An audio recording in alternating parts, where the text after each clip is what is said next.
किशोरी जी ठाकुर जी से बोली हम बंसी बजाएंगे। जो बोले आप बंसी मत बजाओ। बोले क्यों?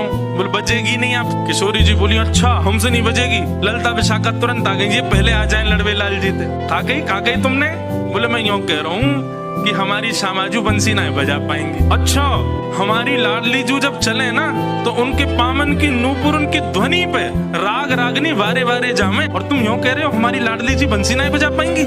चलो जल्दी अपनी बंसी दो, हमारी किशोरी जी बजाएंगी। अरे मैं कोई किशोरी जी पे संशय ना कर रहा हूँ, किशोरी जी पे कोई आक्षेप ना कर रहा हूँ, वो साक्षात संगीत स्वरूपा है, पर मेरी बंसी जे ना बजा पाएंगी। ललिता जी बोली आज तो यही बंसी बजेगी, अब ही बजेगी और तुम्हारे सामने ही बजेगी, लाओ दो। ठाकुर जी बोले नया माननी बात लो दे दे। हे लाडली जू आज दिखा दो यार, जो बहुत अपने आप को कुछ समझे बंसी बजावे और यूं सोचे कि या के आगे कोई ना, आज आप बजाए दो, नेक दिखाए दो, अपना स्वर लगाए दो, यही को मूर्छित कर दी हूँ बंसी बजाए के। ठाकुर जी खड़े, हाँ श्री जी बजाओ, हमारा तो सौभाग्य कि हमारी बंसी आपकी सेवा में, पर मैं फिर कह रहा हूँ जी बजेगी नहीं। किशोरी जी ने अपने अधर पर वेणु धारण करके अपनी कोमल उंगलियों से छिद्रों को आच्छादित किया और जैसे ही प्राण पिरोए बस हवा ही हवा निकले, स्वर नहीं निकले। ललिता विशाखा कह रही है अरे जल पिला करो सुखो श्यामाजू को, जल पिलाए दियो लेकिन बंसी नए बजे। ठाकुर जी मंद मंद मुस्कुरा रहे, अब मैं कह रहा हूँ नए बजेगी मुंह वापस कर दो। अरे श्यामाजू जी बहुत मायावी है,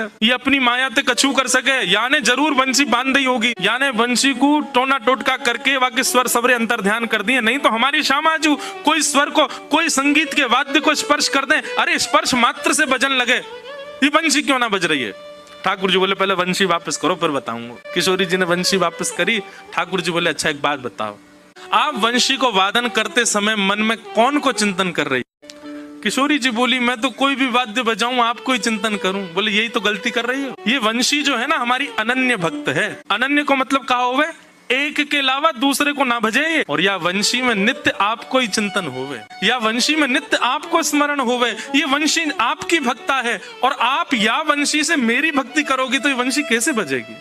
हे श्यामाजू आप नेत्र बंद करके अपनो ही चिंतन करो, मतलब अपने ही स्वरूप को ध्यान करो, जब आप अपनो ध्यान करोगी तब ये वंशी बजेगी, क्योंकि या वंशी में तो नित्य आपको ही गायन किया जाए। किशोरी जी ने अधर पर वंशी रख के जैसे स्वयं को स्मरण किया, अपने रूप नख, अपने रूप नेत्र आदि को स्मरण किया, अपनो ही स्मरण करके जैसे वंशी अधर पर धरी, बिना फूंक के वंशी बजन लगी। किशोरी जी के नेत्र सजल है गए। आपकी या अनन्य प्रेम पे ही तो मेरा मन करे कि मैं वारी वारी जाऊं।